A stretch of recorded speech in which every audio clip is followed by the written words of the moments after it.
धम्मसंहिता YouTube चॅनलमध्ये आपणा सर्वांचं स्वागत। मातोश्री रमाबाई आंबेडकर यांच्या शतकोत्तर 27व्या जयंतीनिमित्त त्यांच्या स्मृती, कार्य व विचाराला विनम्र अभिवादन। सर्वांना रमाईच्या जयंतीनिमित्ताने हार्दिक शुभेच्छा। रमाई जयंती विशेष मालिकेच्या निमित्ताने सादर करीत असलेल्या 4थ्या भागाचा विषय रमाईचे निर्वाण हा आहे। या विषयाचे स्पष्टीकरण असे की 27 मे 1935 रोजी रमाबाईचं निधन आणि त्यानंतर घडलेल्या घटनांची माहिती या भागात दिली आहे। पहिला मुद्दा आहे की रमाईचं निर्वाण। रमाईने आयुष्यभर कष्ट केले होते। रमाईचे शरीर काबाड कष्टाने अगदी पोखरून गेले होते। रमाईचा आजार बळावला होता। इसवी सन 1935च्या जानेवारी महिन्यापासून रमाईचा आजार वाढतच चालला होता। मे 1935ला तो खूपच विकोपाला गेला। बाबासाहेबांनी सर्व नामांकित डॉक्टरांना पाचारण केले। औषधोपचारही लागू होत नव्हता। एप्रिलच्या शेवटच्या आठवड्यापासून बाबासाहेब आजारी रमाईच्या जवळ बसून राहू लागले। आजारी रमाई त्यांच्याकडे एकटक बघत असत, बोलण्याचा प्रयत्न करीत असत, पण अंगात त्राण नसल्यामुळे त्या बोलू शकत नव्हत्या। त्यांना स्वतः बाबासाहेब औषध देत असत आणि कॉफी किंवा मोसंबीचा रस स्वतःच्या हाताने पाजण्याचा प्रयत्न करीत असत। बाबासाहेबांच्या आग्रहामुळे रमाई थोडी कॉफी किंवा मोसंबीचा रस पीत असत। त्यांचा आजार काही केल्या बरा झाला नाही आणि बाबासाहेबावर दुःखाचा फार मोठा आघात झाला। दादरच्या राजघरासमोर लाखो लोक जमले होते। यशवंताबरोबर दिनांना पोरका करणारा दिवस उजाडला। 27 मे 1935 रोजी सकाळी 9 वाजता रमाईची जीवन ज्योत मालवली। सर्व परिसर आकांतात बुडाला। कोट्यावधी रंजल्या गांजल्याची माता रमाई त्यांना अंतरली होती। रमाईच्या निधनाची बातमी जनतेला माहीत झाल्यावर हजारो बंधू भगिनींनी राजगृहावर दुःखद भावनेने गर्दी केली। तमाम बंधू भगिनींनी दुःख प्रदर्शक भावना व्यक्त करण्यासाठी आपली गिरणी, फॅक्टरी इत्यादी मधील कामे बंद केली। त्यांच्या प्रेत यात्रेस हजारो लोक सामील झाले होते। दुपारी 2 वाजता रमाईची प्रेत यात्रा वरळी स्मशानाकडे निघाली। जवळजवळ 10 सहस्त्र गरीब, श्रीमंत, सामान्य नागरिक त्या प्रेत यात्रेस उपस्थित होते। जड अंतकरणाने, गंभीर मुद्रेने विचार व दुःख यांनी भारावलेल्या मनस्थितीत डॉक्टर बाबासाहेब आंबेडकर प्रेत यात्रेसंगे जड पावले टाकीत होते। ॲडव्होकेट BC कांबळे लिहितात की उपाध्याय वर्गावर हल्ला करणाऱ्या डॉक्टर आंबेडकरांनी आपल्या पत्नीवरील निरतिशय प्रेमामुळे हिंदू पद्धतीप्रमाणे मुलाकडून तिचे संस्कार करून घेतले। उपाध्यायाचे कार्य शंभू मोरे नावाचा महार उपाध्यायाने केले। तो महार उपाध्याय बाबासाहेबांच्या लहानपणापासूनचा सोबती होता। अग्नी दिला गेला त्यावेळी तर बाबासाहेब ओक्साबोक्शी रडत होते। शोकसभा। रमाबाईंना श्रद्धांजली अर्पण करण्यासाठी ठिकठिकाणी अनेक सभा झाल्या। शोकसभेच्या हँडबिलमध्ये त्यांचे वर्णन आदरणीय आईसाहेब असे करण्यात आले होते। बाबासाहेबांच्या सांत्वनपर शेकडो पत्र आली होती। त्याबद्दल आभार मानणाऱ्या उत्तरात काळ्या चौकटीत त्यांना माझ्या पत्नीच्या शोचनीय मृत्यूच्या दुःखानिमित्त आपण पाठवलेले पत्र मिळाले। आपण व्यक्त केलेल्या सहानुभूतीबद्दल आभारी आहे असे लिहिले होते। जसे दुसरे बाबासाहेब आता मिळणे नाही, तशा दुसऱ्या रमाबाईही मिळणे नाही हेच खरे। बाबासाहेबांच्या मनावर दुःखाचा आघात झाला होता। स्मशानभूमीतून आल्यानंतर ते दुःखाने विवळत खोलीत एकटेच पडले। 1 आठवडाभर लहान मुलासारखे ते ओक्साबोक्शी रडत राहिले। दुःखाने विवळत असलेल्या या थोर पुरुषाचं सांत्वन करणं कठीण जाईल। त्यांच्या ऐश्वर्याची ती देवता, मानवतेची सेवा करणाऱ्या महापुरुषांची ती अर्धांगिनी, भवसागराच्या प्रवासातली ती सहचारिणी आता लुप्त झाली होती। पहाडासारखा महामानव बाबासाहेब ढसाढसा रडले। जवळजवळ 27 वर्षाच्या संसारात प्रेमाने व धैर्याने भक्कम सोबत देणाऱ्या रमाई मध्येच अचानक सोबत सोडून न परतीच्या वाटेने कायमच्या दूर निघून गेल्या आणि बाबासाहेब आपल्या संसारात अगदी एकाकी झाले। ॲडव्होकेट BC कांबळे लिहितात की बाबासाहेबांचं जीवन अनेक प्रकारच्या धक्कादायक घटनांनी भरलेलं होतं। परंतु त्यातील सर्वात अधिक धक्कादायक घटना म्हणजे त्यांच्या पत्नी व सर्वांच्या आवडत्या मातोश्री रमाबाई यांचं निधन. बाबासाहेबांच्या मनावर यामुळे दुःखाचा मोठाच आघात झाला. रमाबाई म्हणजे समाधान वृत्ती, मनाचं औदार्य, शुद्ध चारित्र्य ह्यांची एक मंगल प्रतिमाच होती. राजेंद्र पारे आपल्या पुस्तकात लिहितात की रमाबाई कोणतेही सुख न भोगता निघून गेली. पतीचा मान, पतीचे सुख, घराचे सुख, मुलांचे सुख न पाहता दलितांची राजमाता रमाबाईनं डोळे मिटले. सुस्वभावी, कठीण प्रसंगाला तोंड देणारी अशी पत्नी डॉक्टर साहेबापासून दूर झाली. डॉक्टर साहेबांना दुःख आवरेना. माझ्यासाठी रमाने खास्ता खाल्ल्या, दुःखाशिवाय मी काहीही दिले नाही, ते जोर जोराने रडू लागले. रमाबाईंनी आपल्या कुटुंबासाठी खूप कष्ट सहन केले होते. 27 वर्षाचा वैवाहिक जीवनाचा हा चित्रपट, 27 वर्षाच्या वैवाहिक जीवनाचा चित्रपट झरझरा बाबासाहेबांच्या मनचक्षू पडून जात होता. ती दुःखे, त्या अडचणी, ती भक्ती, ती सहनशक्ती, बहिष्कृत भारत ह्या आपल्या साप्ताहिकात त्यांनी 7 वर्षापूर्वी जे त्या सुचरितेचे वर्णन केले होते ते त्यांच्या कानात घुमू लागले. बाबासाहेब परदेशी असताना रात्रंदिवस तिने प्रपंचाची काळजी वाहिली. ते स्वदेशी परत आल्यानंतर त्यांच्या विपन्न दशेत शेनीचे भार स्वतःच्या डोक्यावर वाहून आणण्यास तिने मागे पुढे पाहिले नाही. अशा अत्यंत ममताळू, सुशील व पूज्य स्त्रीच्या सहवासात दिवसाच्या 24 तासातून अर्धा तासही बाबासाहेबांना घालवता आला नाही. बाबासाहेबांचे हळवे हृदय दुःख भाराने विवळू लागले. रमाईच्या निधनानंतर वैराग्य धारण केलं बाबासाहेबांनी. ॲडव्होकेट BC कांबळे लिहितात की बाबासाहेबांच्या रमाबाईवरील प्रेमाचा दुसरा तितकाच महत्त्वाचा पुरावा म्हणजे रमाबाईच्या निधनानंतर त्यांनी धारण केलेलं एक प्रकारचं वैराग्य. त्यांना संन्यास मान्य नव्हता, भिक्खूपण मान्य होतं, देवदेवता मान्य नव्हत्या. मात्र रमाबाईच्या निधनानंतर त्यांना इतके तीव्र दुःख झाले की त्या दुःखी भावनांना वाट देण्यासाठी त्यांनी आपल्या डोक्याचे सर्व केस काढले. नेहमीच्या शर्ट पॅन्टच्या पोशाखाऐवजी एक मोठा मेखळा परिधान केला व पायामध्ये खडाव चढवले आणि हातामध्ये काठी घेतली. तेव्हा कुठे त्यांच्या शोकाची तीव्रता थोडीफार कमी झाली असेल. बाबासाहेबांनी आपले मुंडन करून घेतले. त्यांची ती गंभीर मुद्रा, मुंडन केलेले फार मोठं डोकं, कारुण्यजनक डोळे, आजूबाजूची खिन्न परिस्थिती आणि त्यांची ती भगवी कपनी यामुळे ते हे जग शून्यवत आहे, माया आहे असे सांगणाऱ्या संन्याशासारखे दिसत होते. पत्नीचा शोक हा न आवरणारा होता. बाबासाहेबांच्या हयातीत त्यांच्या घरातील बऱ्याच जणांचे निधन झाले. बालपणीच त्यांची आई गेली. ते विद्यार्थी असताना वडील गेले. त्यांची भावंडे 13, त्यातील थोडीच वाचली. मुलांपैकी फक्त यशवंतराव जगले. अशा स्थितीत बाबासाहेबांचा रमाबाई शोक न आवरणारा होता. रमाबाईचा विवाह त्या 9 वर्षाच्या असतानाच झाला. असे असले तरी हा लवकर झालेला विवाह बाबासाहेब आंबेडकरांच्या ज्ञान संपादनाच्या अगर सार्वजनिक चळवळीच्या कार्याच्या आड येऊ शकला नाही. बाबासाहेबांना विद्येचे वेड होतं हे खरे, परंतु विद्येच्या वेडाची मात्रा रमाबाईवरील त्यांच्या प्रेमापुढे चालू शकली नाही. रमाबाईचा बहुतेक सर्व जीवनकाळ चाळीमध्येच गेला. तेही सदैव कष्ट करावे लागत असत. त्यांना फार थोडा काळ राजगृहातील जीवन उपभोगता आले, म्हणून त्या राजगृहात राहावयास गेल्या तरी त्यांचा ओढा चाळीतील भगिनीकडे असे. पत्नीच्या सुरक्षिततेच्या चिंतेत म्हणजे पतीच्या सुरक्षिततेच्या चिंतेतच आयुष्य कंटिले रमाईने. याची माहिती अशी की राजगृहाचा भव्यपणा किंवा त्याची कीर्ती यामुळे चढून जाऊन आयुष्यातील खडतर प्रसंगाचे त्या माऊलीला विस्मरण कधीच झाले नव्हते. मनाची शालीनता आणि विनम्रता ठळली नव्हती. आयुष्यातील बहुतेक काळ त्या साध्वीने असह्य दारिद्र्यात पतीच्या सुरक्षिततेविषयी वाटणाऱ्या चिंतेत कंटिला होता.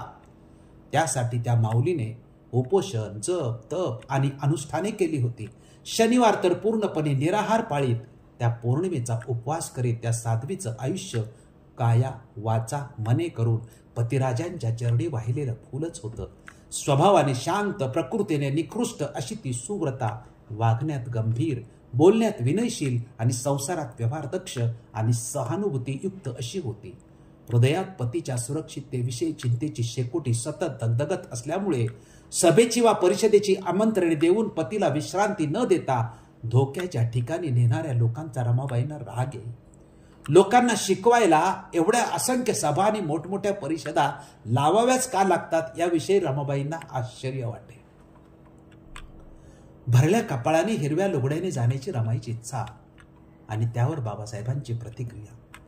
डॉक्टर यशवंत मनोहर लिहितात की रमाई स्वतःच्या मृत्यूला घाबरत नव्हती. बाबासाहेबांच्या जीवाला काही धोका होऊ नये यासाठी तिचा जीव तिच्या डोळ्यात जमा झाला होता. आता माझी एकच अपेक्षा आहे, मला भरल्या कपाळानं जायला मिळावं, हिरव्या लुगड्यानं मला जाता यावं. रमाई असं अधूनमधून बाबासाहेबजवळ बोले. असं भरल्या घरात अशू बोलू नकोस रमा. तू माझ्यासाठी, आपल्या कुटुंबासाठी खूप खस्ता खाल्ल्या आहेत. तू असं बोललीस की मी तुला सुख देऊ शकलो नाही याचं मला विशेषच वाईट वाटतं. मरणासंबंधी रमाई बोलू लागली की बाबासाहेब तिच्या तोंडावर हात ठेवीत. हळवे होत, गदगदून जात. रामूला आपल्या संसारात दुःखच फार मिळाले याची कल्पना बाबासाहेबांना होती. तरी तिच्यामुळेच तर आपण ज्ञानाच्या अंतराळात भराऱ्या मारू शकलो. तिच्या भरोशावर संसार सोडून आपण निश्चितपणे ज्ञानाच्या सागराच्या तळाशी जाऊ शकलो हे ते ओळखून होते. आणि म्हणून बाबासाहेब म्हणत, रामूचं माझ्यावर फार मोठं कर्ज आहे. मी काहीही केले तरी ते फिटणार नाही. म्हणूनच ते म्हणत, रमा, जिथून जगायला प्रारंभ करायचा तिथून तू मरण्याची भाषा बोलते आहेस. जिथून प्रकाशायचं तिथून तू विझण्याची भाषा करते आहेस. तुझा माझा दिवस आता कुठं उगवला आहे रमा. आता तर रंगभूमीचा पडदा उघडला आहे आणि तू पडद्याआड जाण्याची भाषा करते आहेस. तू जाऊ नकोस रमा. तू गेलीस की माझं घरच बुडून जाईल. रमाईला हे पटत होतं, पण तिला बाबासाहेबांचा सूर्य वर चढताना दिसत होता. तिला गौरव वाटत होता, पण तिचा चंद्र निस्तेज होत अदृश्य होण्याच्या मार्गावर होता. चंद्राची भूमिका संपली होती. सूर्याच्या गैरहजेरीत घरात उजेड होण्याची रमाईची भूमिका, ही भूमिका तशी संपत नव्हती, पण खुद्द चंद्रानेच तसं ठरवून टाकलं होतं. यशवंताची काळजी घ्या रमाई. रमाईला अशक्तपणामुळे बोलता येत नव्हते. रमाईला वाटत होतं की आपल्या या युगप्रवर्तक पतीशी ही घडी साधून खूप बोलून घ्यावं. तिला वाटे साहेबांना म्हणावं, यशवंताची काळजी घ्या. आता तेवढाच आपल्या काळजाचा तुकडा उरला आहे.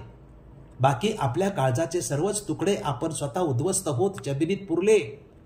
आता आपल्या वंशाचा यशवंताच्या रूपानं एकुलता एक दिवा उरला आहे. आता तुम्हीच त्याची आई व्हा. माझी उणीव त्याला भासू देऊ नका. त्याला आईची माया द्या. असं खूप काही बाबासाहेबांना सांगावं असं रमाईला वाटत होतं, परंतु ती बोलू शकत नव्हती. भैयासाहेबांच्या आपल्या आईवडिलांच्या बद्दलच्या आठवणी. आचार्य अत्रे यांच्या नवयुग साप्ताहिकाच्या 13 एप्रिल 1947च्या आंबेडकर विशेषांकात प्रसिद्ध झालेला भैयासाहेबांचा लेख आहे. त्यात आई वडिलांबद्दल त्यांचे मनोगत छापले आहे. त्यात त्यांनी म्हटले आहे की, माझे सारे बालपण माझ्या आईच्या सहवासात गेले. वडिलांचा व आमचा फारसा संबंध येत नसे. आमची आई नेहमी आजारी असायची. माझ्या आत्या व इतर संबंधित नातलग यांच्याकडून मला कळले की डॉक्टर साहेब रायगडावर गेले असताना एकदा लोकांनी त्यांच्यावर अचानकपणे भाले बर्च्या घेऊन जीव घेण्याच्या हेतूने हल्ला केला. डॉक्टर त्याच्यातून बचावले, पण आईने त्याचा विलक्षण धसका घेतला. महाडास चौदार तळ्याच्या सत्याग्रहाची चळवळ भयंकर जोरात आली होती. श्री ए.व्ही. चित्रे यांचा माझ्या वडिलांशी फार जीवाभावाचा संबंध आहे. महाडच्या या सत्याग्रहाच्या मोहिमेत त्यांनी पुढाकार घेतला होता. ऐन 12च्या सुमारास त्यांच्या व्याख्यानाचा परिणाम लोकांच्या मनावर एवढा झाला की प्राण गेले तरी बेहतर, पण चौदार तळ्यात उतरून पाणी पिणार अशी त्यांनी शपथ वाहिली. ते म्हणाले, तुम्हाला उन्हामुळे ताण लागले आहे ना, चला माझ्याबरोबर, आपण सारेजण त्या तळ्यातले पाणी पिऊया. त्यानंतर जो हल्ल कल्लोळ उडाला त्याचा परिणाम माझ्या आईच्या मनावर फार झाला. ती अगोदर अशक्त होती आणि तशातून हिंदू लोक चिडून डॉक्टर साहेबांचा प्राण घेणार अशी तिच्या मनाने धास्ती घेतली. त्यामुळे पुढे तिला ताप येऊ लागला व तिने अंथरूण धरले, ते अगदी कायमचेच. पुढे सतत 8 वर्ष ती त्याने आजारी होती. 27 मे 1935 रोजी ती आम्हाला सोडून गेली. लग्नात आई 9 वर्षाची व आमचे साहेब 16 वर्षाचे होते. आईचा स्वभाव फार कडक व करारी होता. तिला आम्ही वावगे वर्तन केलेले मुळीच खपत नसे. त्याचा तिला मनस्वी संताप येई. या तिच्या करडेपणामुळे तिला स्वतःला सुद्धा फार त्रास होत असे. आईला आम्ही एकंदर 5 मुले झालो, पैकी मीच थोरला. माझ्या पाठीवर 2 भावंडे होते. तिसरी बहीण व तिच्या पाठीवर आणखी एक धाकटा भाऊ होता. पण मला वाटतं ही माझी भावंडे 1-2 वर्षाची असतानाच वारली. माझी आई अत्यंत धर्मभोळी होती. ती नेहमी उपास तापास करायची. ती नेहमी पौर्णिमेला उपवास करीत असे. डॉक्टर साहेब विलायतेत जायचे तेव्हा आई त्यांच्यासाठी कितीतरी उपवास व नवस करायची. आईला मुलांचे अतोनात प्रेम असे. ती स्वतः नेहमी मुलांची काळजी घ्यायची. पण पावसाळा आला की तिची व्याधी उचल घेत असे व मग ती अंथरुणाला खिळून राहायची. ती खूप प्रेमळ असली तरी ती खूप अबोल असावी असे मला आठवते. हे भैयासाहेब आंबेडकरांचे स्वतःचे शब्द आहेत. अंतःकरणातील रमाईचे स्थान अर्पण पत्रिकेत जे बाबासाहेबांनी लिहिले.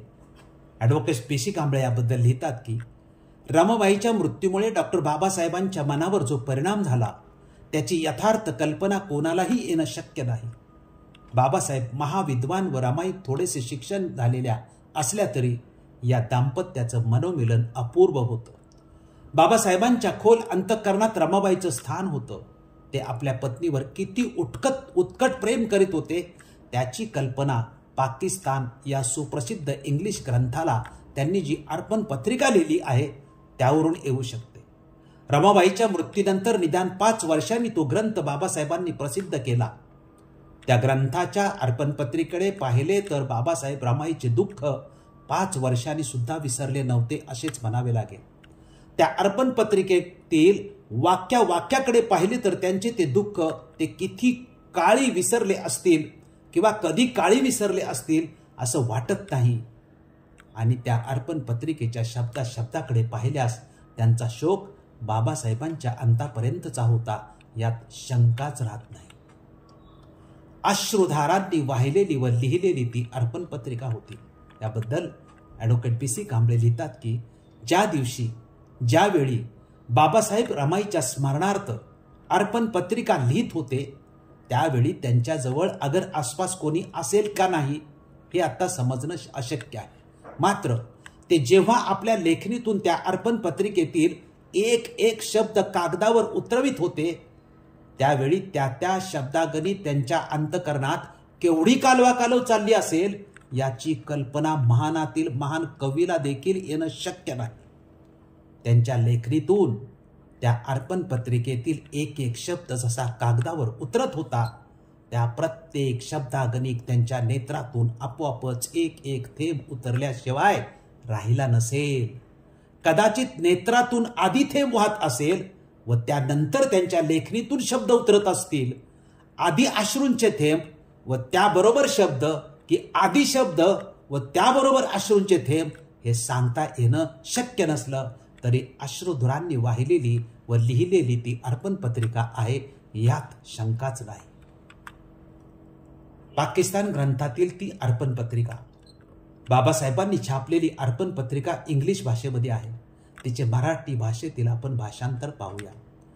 रामबाईस बाबासाहेब आवडीने रामू असं म्हणत आणि शीर्षकच त्यांनी दिलं की रामूच्या स्मृतीस अर्पण. आणि लिहितात तिच्या अंतःकरणाचा चांगुलपणा, तिच्या मनाचा उदात्तपणा, तिच्या चारित्र्याचा निष्कलंकपणा, त्याचप्रमाणे ज्यावेळी कोणी मित्र उरला नव्हता आणि आमच्या पोटा पाण्याच्या विवंचनेचा काळ होता असे दिवस आम्हा दोघांच्या वाट्याला आले असता जिने ते दिवस मूकपणाने सहन केले व माझ्याबरोबर ते दुःख सहन केले आणि मजबरोबर तसलेही दिवस कंटिले. म्हणून तिच्यावरील सद्गुणांची आठवण ठेवण्यासाठी हा ग्रंथ तिच्या स्मृतीस अर्पण करीत आहे. बाबासाहेब आंबेडकर ही अर्पण पत्रिका लिहिताना रमाईच्या चांगुलपणाने, त्यांच्या मनाच्या मोठेपणाने व निष्कलंक चारित्र्याने भारावून गेले होते यात शंका नाही. आठवणींचे व भावनांचे प्रतिबिंब या अर्पण पत्रिकेत होते कसे ते पहा. रमाबाईच्या स्मृती सदर अर्पण पत्रिका बाबासाहेबांनी वाहिलेली आहे. त्यावेळी रमाबाईच्या सर्व आठवणी त्यांच्या डोळ्यापुढे आल्या असतील.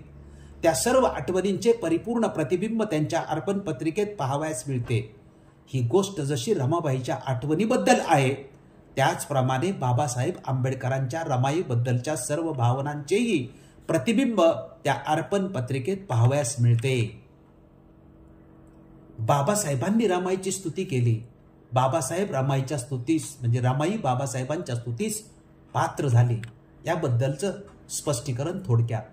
बाबासाहेब आंबेडकरांची स्तुती मिळवणं हे ब्रह्मदेवाला देखील अवघड होतं. जो कोणी मनुष्य बनला नाही त्याला महात्मा म्हणावयास ते तयारच नसत. ईश्वराला देखील ते कमी मानित.